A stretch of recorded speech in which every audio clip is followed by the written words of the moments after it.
Let's talk about how human beings are going to return to the moon in this decade.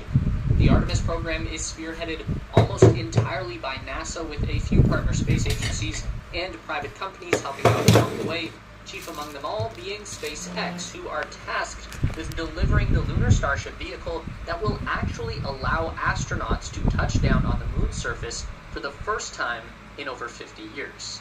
As with all things in the spaceflight industry, the Artemis program is in a constant state of flux. Timelines and flight plans are being revised and rewritten as different variables come into play. It can be a bit difficult to keep track of. So today we are focusing in on how SpaceX and NASA are going to return a human presence to the moon.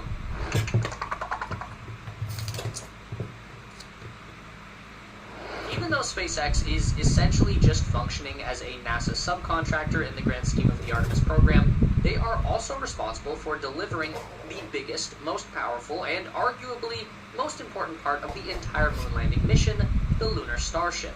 The human landing system is a giant missing piece in the NASA equation. They have the SLS launcher to provide the muscle to lunar orbit, and they have the Orion spacecraft that can support the crew of 4 on a trip around the moon and bring them back home again safely.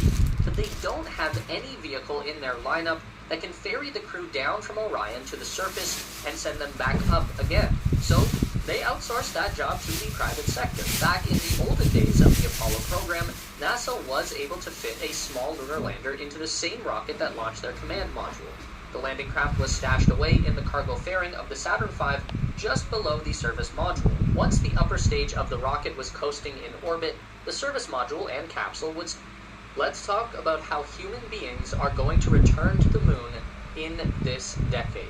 The Artemis program is spearheaded almost entirely by NASA, with a few partner space agencies and private companies helping out along the way, chief among them all being SpaceX, who are tasked with delivering the lunar Starship vehicle that will actually allow astronauts to touch down on the moon's surface for the first time in over 50 years. As with all things in the spaceflight industry, the Artemis program is in a constant state of flux. Timelines and flight plans are being revised and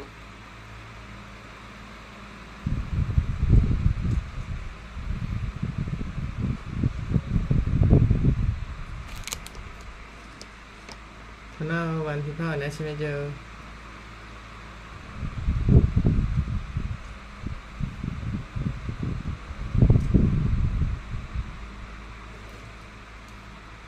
คุณจินดาสวัสดีครับสินส่งโชติสวัสดีครับ Hello, nice to meet you.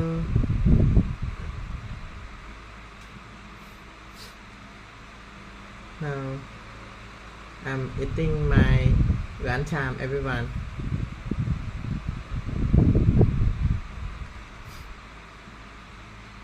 And learn about space. Rewritten as different variables come into play. It can be a bit difficult to keep track of. So today we are focusing in on how SpaceX and NASA are going to return a human presence to the moon. Okay. Even though SpaceX is essentially just functioning as a NASA subcontractor in the grand scheme of the Artemis program, they are also responsible for delivering the biggest, most powerful, and arguably most important part of the entire moon landing mission, the lunar Starship. The human landing system is a giant missing piece in the NASA equation. They have the SLS launcher to provide the muscle to lunar orbit, and they have the Orion spacecraft that can support the crew of 4 on a trip around the moon and bring them back home again safely. But they don't have any vehicle in their lineup that can ferry the crew down from Orion to the surface and send them back up again. So they outsourced that job to the private sector. Back in the olden days of the Apollo program, NASA was able to fit a small lunar lander into the same rocket that launched their command module. The landing craft was stashed away in the cargo fairing of the Saturn V just below the service module.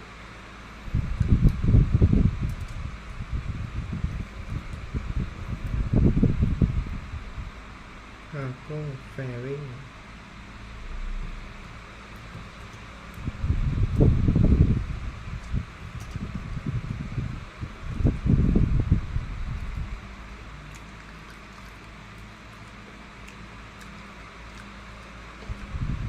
Today I eat banana and raspberry with veggie, egg and fried color of bean, chicken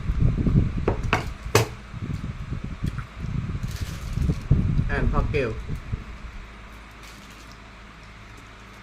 Once the upper stage of the rocket was coasting in orbit, the service module and capsule would separate together and fly out a short distance, then come around and return to dock the nose of the command module into the lunar module. Then, once they were connected, the service module thrusters would extract the lander from the upper stage of the rocket, and they would all fly to the moon together as one unit. Also, this was the 1960s, so that whole maneuver had to be performed manually by a pilot.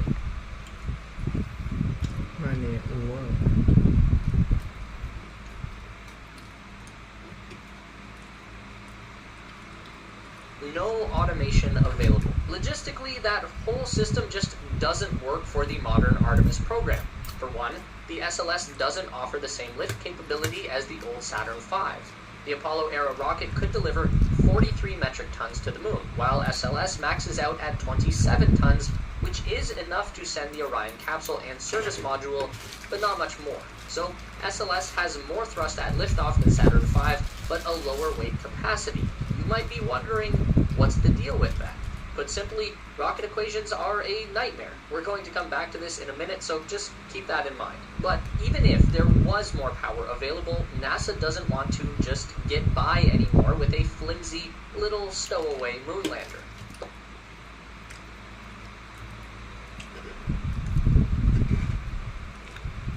The whole point of Artemis is to establish a strong and permanent human presence on the moon.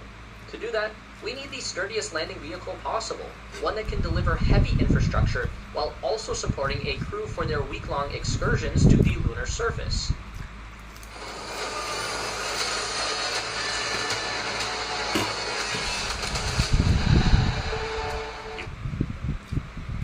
This is where the Artemis program becomes a tale of two gigantic rockets. SpaceX was awarded the first human landing system contract by NASA because their vehicle was by far the biggest and most powerful option. It may not have been the most practical, but at the same time, SpaceX had already been making good progress on launch hardware like the Raptor engine and had a very solid track record of success with Falcon 9 and Falcon Heavy. So, NASA took Elon Musk at his word that his people would get it figured out by 2025. And they've been doing a pretty good job at that so far. Starship flew for the first time in April 2023, and then it exploded, which was not ideal, but that's not the end of the world either. SpaceX can chalk that up as a learning experience, and will make an even better attempt sometime later this summer, maybe as early as June.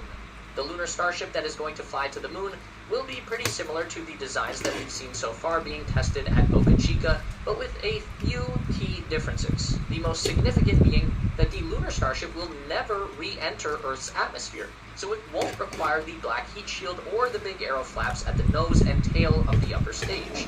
Those won't serve any function on the moon. After shedding that excess weight, Starship will need a bunch of upgrades to function as a lunar lander, chief among those being a new set of landing legs. There won't be any chopstick-armed Mechazilla towers waiting on the moon. The spindly legs that we saw on the earlier Starship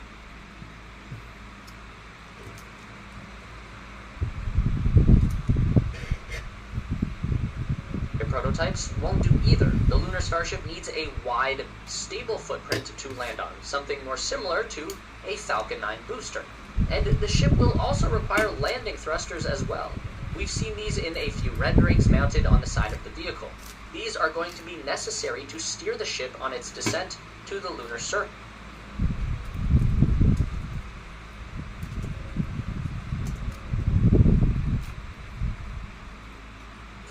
Starships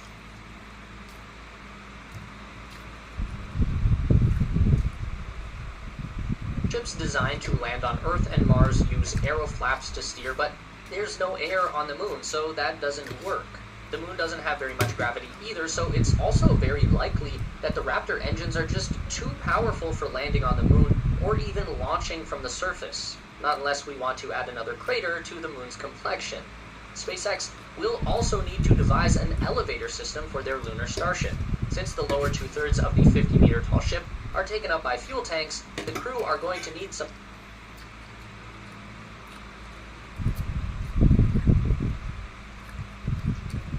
help to travel the 30-odd meters that separate them from the ground.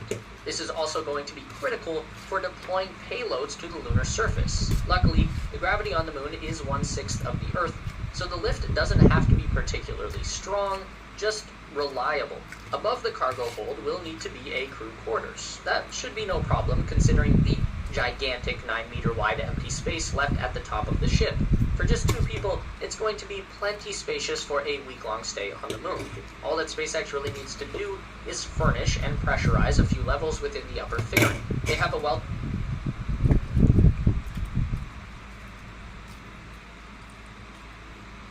proven life support system from the Crew Dragon capsule that just needs to be scaled up a bit for these relatively short duration moon landings.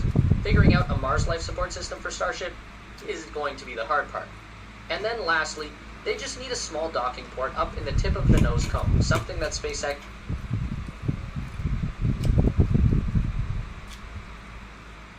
can also just lift from the Dragon capsule.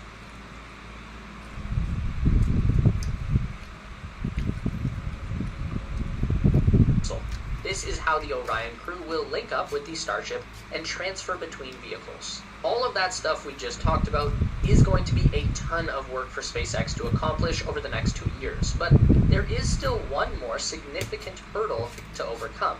Remember, we were talking earlier about the rocket equation. There is more to putting stuff into space than just raw power alone. The Starship Super Heavy booster offers up to twice the thrust of the old Saturn V, and it can deliver twice the payload to the moon, 100 metric tons. And that payload also comes wrapped up inside a gigantic 9-meter wide by 50-meter tall stainless steel spaceship. But there is one major caveat here. On its own, using only the few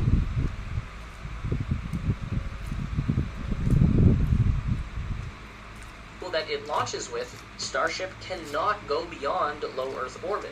By the time Starship gets just a couple hundred miles above the Earth's surface, it runs out of gas. So in order to go any higher, like say to the moon, Starship needs to refuel. Specifically, it needs a lot more of the cryogenic liquid oxygen and a bit more liquid methane. So before Lunar Starship even becomes a legit possibility, SpaceX actually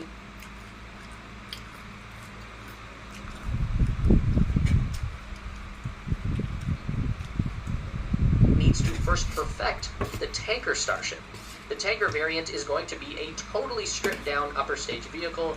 No wings, no heat shield, no legs, no cargo fairing, just fuel tanks from top to bottom. But even with the extra large tanks, the ship will need to burn most of its own fuel just to reach orbit. That means that a reusable filler ship will have to go up and dock with the tanker to add more oxygen and methane to the reservoir. But again, even carrying nothing but fuel, the ship still has to burn most of it just to reach orbit. So it's going to require multiple docking maneuvers just to fill one tanker ship with enough propellant to then refill the Lunar Starship with enough to get it to the moon. That's going to get really expensive really fast, unless SpaceX can master the fully reusable upper stage ship. Elon Musk has said it can be as little as 4 tanker trips. Others have claimed as many as 16 launches will be required to fill one Lunar Starship. And before the Lunar Starship can be verified for human spaceflight, SpaceX will need to perform one uncrewed demonstration landing on the moon prior to Artemis 3. This puts a lot of pressure on SpaceX to deliver not just one functional Starship that can make it into orbit and come back down again in one piece, but they have to make a lot of them, and they don't have a whole lot of time left to do it. Meanwhile, over at NASA, they have already flown one uncrewed Artemis mission with the SLS,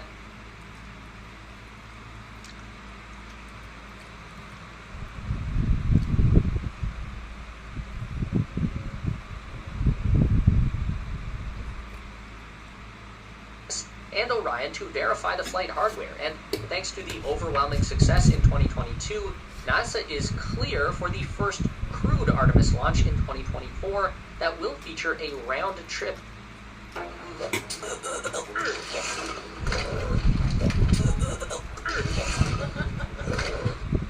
with 4 astronauts in the Orion spacecraft. they'll circle the moon, and then return home for a splashdown. Fuel the content you love with the Tesla Space and Space Race store. The store will be live on Sunday, May 28th, but here's how you can get exclusive early access and this development stage. And it's pretty easy to argue that the rocket is way too expensive at around $4 billion per launch, and fragile and cumbersome and wasteful, but now that the design has been proven, NASA already has flight hardware ready to go for Artemis 2 and Artemis 3. The core fuel tanks are already under construction, while the main engines and side boosters are mostly just old space shuttle leftovers that are already good to go. So while it is really fun and exciting to watch Starship test flights and explosions, we're also literally looking at the future of human exploration into outer space hanging in the balance, and that adds a lot of extra weight to everything that is unfolding right now with SpaceX at Boca Chica. These are exciting times. If you're interested in following along more closely with new developments in the spaceflight industry, you should hop over and subscribe to our second channel, The Space Race. We just cracked 100,000 subscribers.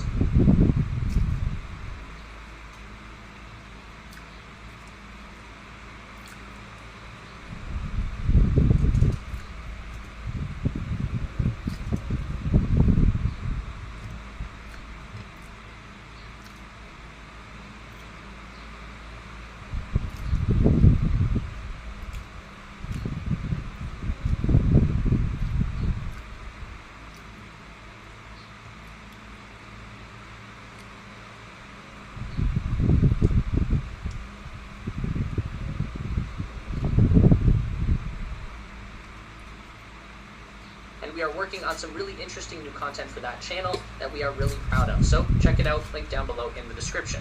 Don't forget to give this video a thumbs up today if you liked it. That is so important for getting our content out to more people. If you enjoy the content, then you probably also enjoy our weekly newsletter. So sign up with the link down below at theteslaspace.com. The SpaceX Starship is kind of like one gigantic shining embodiment of Elon Musk's entire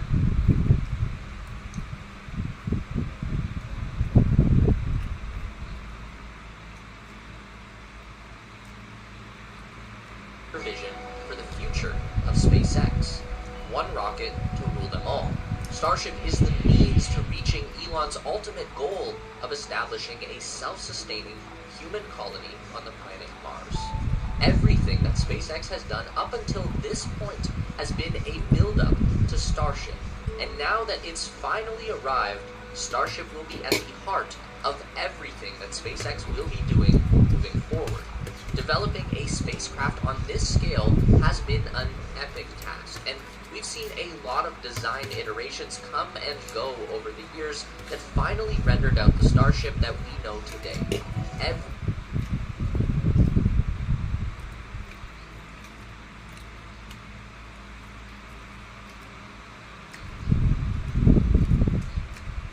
aspect of this rocket is intentional, functional,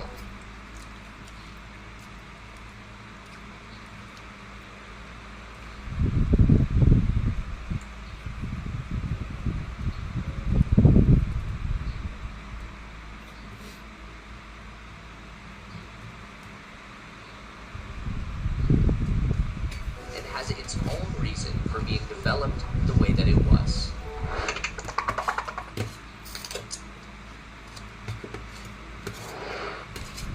Give me 7 minutes a day in the chair and I'll help you lose that beer belly. We start on March 17th. Here's the personalized plan of short chair workouts.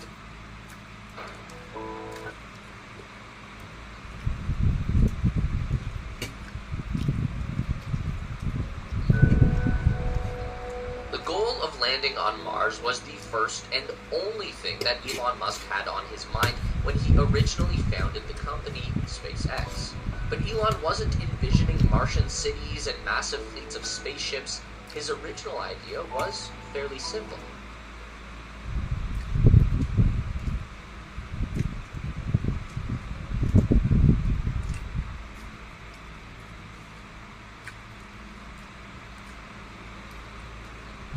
Elon thought that it would be really cool to land a greenhouse full of seeds on Mars that would transmit back images as the plants grew amid the backdrop of a red desert wasteland. And by showing the world this vision of sustaining life on a lifeless alien planet, something never seen before, maybe people would be inspired about the potential of human space exploration again. The Mars Oasis was more about philanthropy than science and technology. Elon wasn't thinking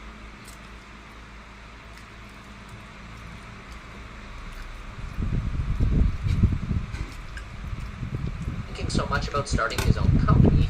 The idea was that if more people got excited about space, then maybe that would reignite the American curiosity for exploration and help NASA to gain more funding and return to the glory days of the Apollo program.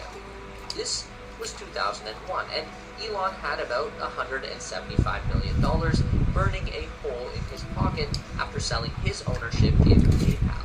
So he went out in search of a rocket. This is where things got complicated. Elon quickly discovered that even his PayPal fortune, which in 2001 was a lot of money, couldn't buy him what he wanted. Even the cheapest US launch vehicle, Boeing's Delta II rocket, cost $65 million per flight, and Elon wanted to have enough cash on hand to pay for 2 missions, just in case the first one failed, so he couldn't make the budget work. From there, Elon ended up in Russia, trying to purchase denuked intercontinental ballistic missiles.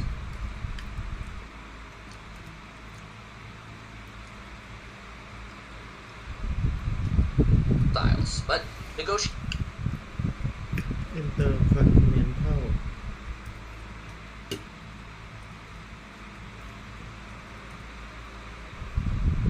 negotiations ended with the Russians spitting on Elon's shoes and sending him home, still with no rockets.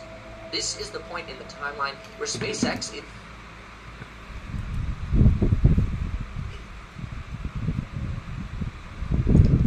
is really born. Elon realized he was wrong. It wasn't that people had lost interest in space exploration, it was that the practice had become too difficult and just way too damn expensive. In a 2014 interview with the Khan Academy, Elon said, "I thought there wasn't enough will, but there actually was plenty of will if people thought there was a way. So then I decided, okay, well, I need to work on the way." Let's fast forward through the first decade of SpaceX history to the real birth of the Starship. In 2016, Elon unveiled to the world his solution to the problem he had discovered so many years before. A way for people to finally explore outer space. The Interplanetary Transport System. Looks pretty familiar, right? This is where you've got to give credit to the SpaceX engineers. They came pretty close to nailing it the first time around. The standout feature of the ITS was its incredible size and power. At 122 meters in height and an epic 12 meters in diameter, this flying skyscraper made of carbon fiber would lift off with the power of 42 methane-burning Raptor engines, making a total of 13,000 metric tons of thrust and accelerating the giant rocket to 7 times. ตัวความมาตอนไหนนะกินข้าวแบบพี่กินข้าวอ่านแชทหน่อยบีเดลสวัสดีครับอ่านแชทหน่อยบีเดลสวัสดีครับเกตสวัสดีครับโมเดลสวัสดีครับพี่เชียร์โมเดลมาแล้วโอเคสวัสดีครับทุกคนยินดีต้อนรับครับโอ้ไม่ได้เจอกันตั้งนาน times the speed of sound as it left Earth's atmosphere. After separation, the upper stage spaceship would use 9 Raptor engines, 6 vacuum optimized, and 3 sea level to achieve low Earth orbit with a total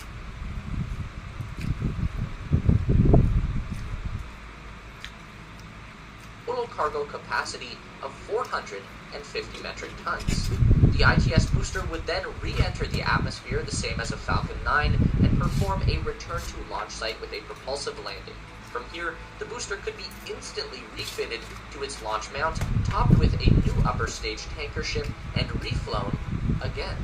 In orbit, the tanker would then link up with the spaceship to transfer propellant. It would take 5 trips of the tanker to fill up the spacecraft's tanks before it makes its departure for Mars. Landing on Mars would start with a fiery entry through the atmosphere, using the spaceship's lifting body as an air brake. The final deacceleration would come from the trio of sea-level Raptor engines before landing propulsively on deployable legs. While on Mars, the first explorers would use INVINCIBLE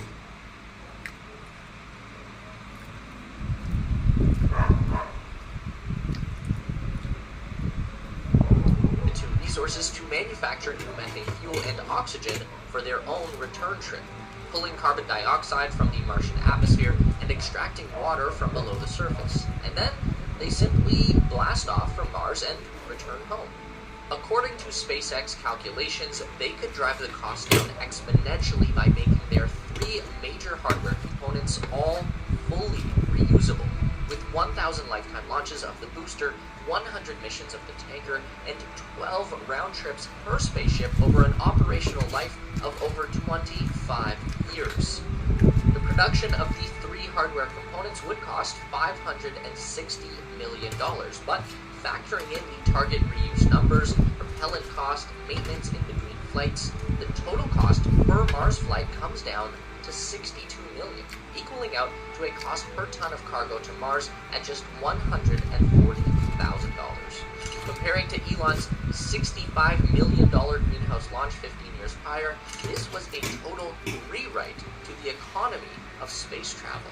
This was pure science fiction brought into the real world. ผมเป็นนักธุรกิจ100 ล้าน เพราะฉะนั้นหูฟังของผมต้องแปลภาษาได้ Base 4 AI สามารถแปลภาษาได้แบบ real time. Now, SpaceX did get it mostly right the first time around, but this is not the type of company that ever settles on one design. They are constantly iterating. So by 2017, there was a slightly updated rocket concept with a much more fitting title, the BFR, which obviously stands for Big Rocket, but was later clarified to mean Big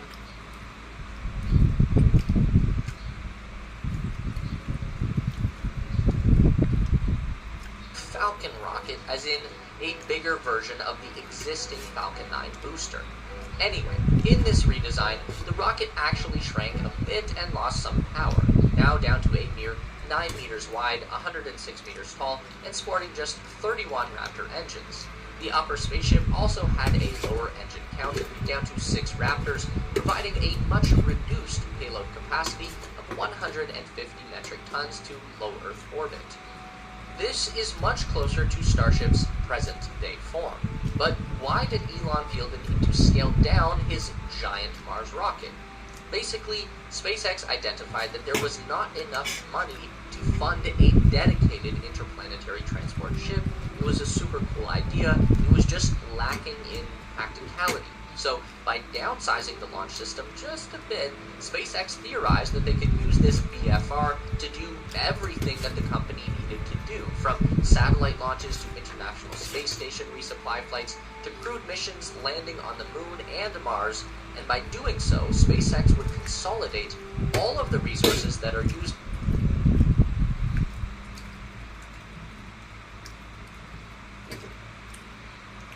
for Falcon 9, Falcon Heavy, and the Dragon capsule to be applied to this one system. And this would be greatly helped out by the fact that Falcon 9 became so incredibly reliably usable to the point where they hardly even need to build new Falcon boosters anymore. SpaceX has already stopped building new Crew Dragons because the existing fleet is perfectly serviceable and reliable as is. For 2018, Elon presented another redesign of the BFR, this time the most significant change being to the exterior design. The overall length had grown slightly back up to 118 meters tall, but most obviously, the spaceship now had wings. The original lifting body design of the ITS now became a trio of gigantic fins that looked like something straight out of a comic book or a Flash Gordon film, and there were even a pair of fins on the nose of the ship as well. Elon stressed that these new additions did more than just look cool, these were extremely functional. The 3 rear structures would actually become fixed landing legs, with the 2 side fins being fitted with actuators that allow them to control the aerodynamics of the ship as it enters the atmosphere. back one is just for show because the ship only belly flops through the sky. It never flies horizontally. That's really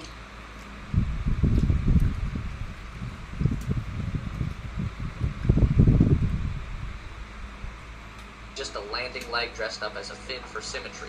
The two small front fins are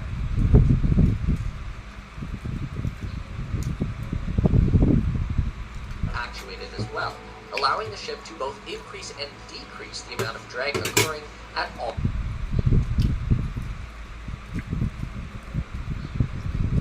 four corners. This way the ship can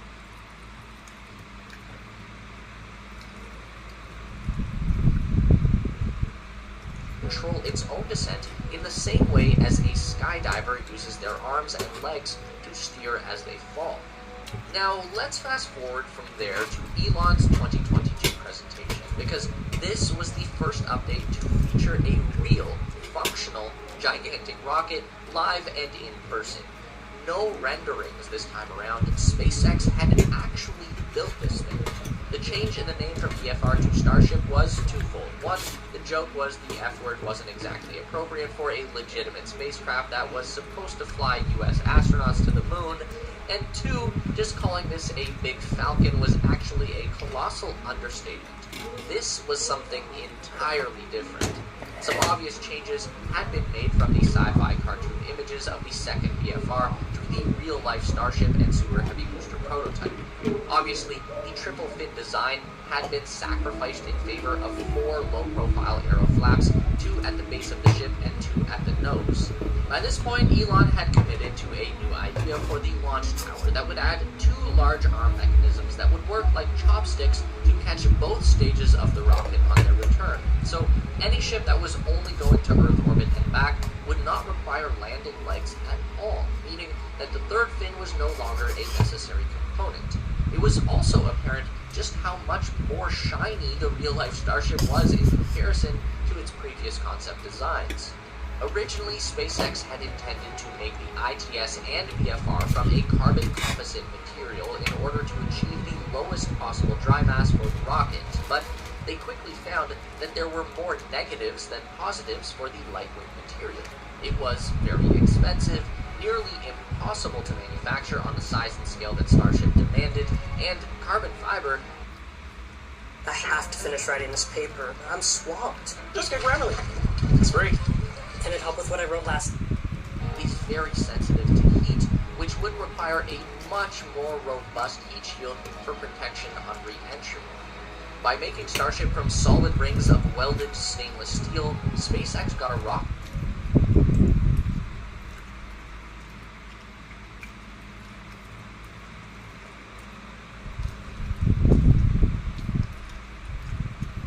shell that was stronger, cheaper, easier to build, and much more heat resistant, which means that they could get away with a much lighter heat shield, which in turn made the ultimate weight difference between carbon composite and stainless steel negligible.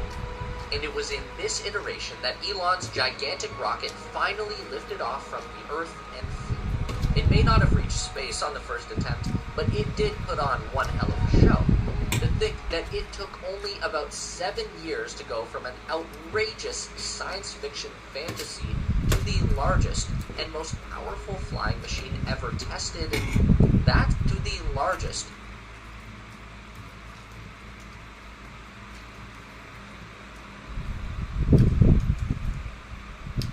and most powerful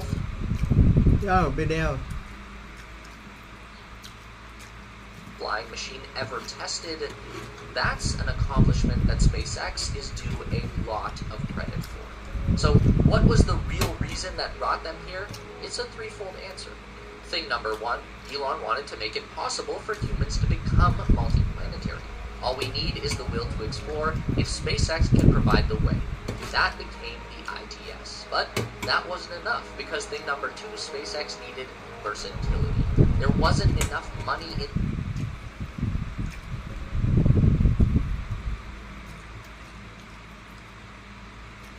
the world to justify a dedicated Earth to Mars transport ship. But if SpaceX put all of their eggs in one basket and made the ultimate multitask massacre, the one rocket that ruled them all, then money would be no obstacle.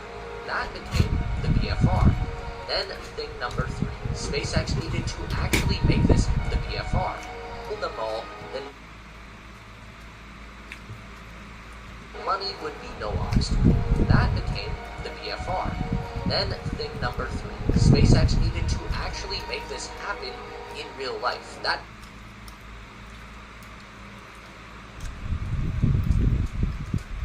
meant it needed to become deeply practical and affordable and simple to manufacture. And this became the Starship. And SpaceX is nowhere near done with this rocket. The Starship is in a constant state of development right now, and more than likely, that's the way that it's always going to be. That's the cool thing about the future. There's always an opportunity to make it better. Don't forget to give this video a thumbs up today if you liked it. That is so important for getting our content out to more people. If you enjoy the content, then you'd probably also enjoy our weekly newsletter, so sign up with the link down below. โอเคไอ้วันบ๊ายบายเจอกัน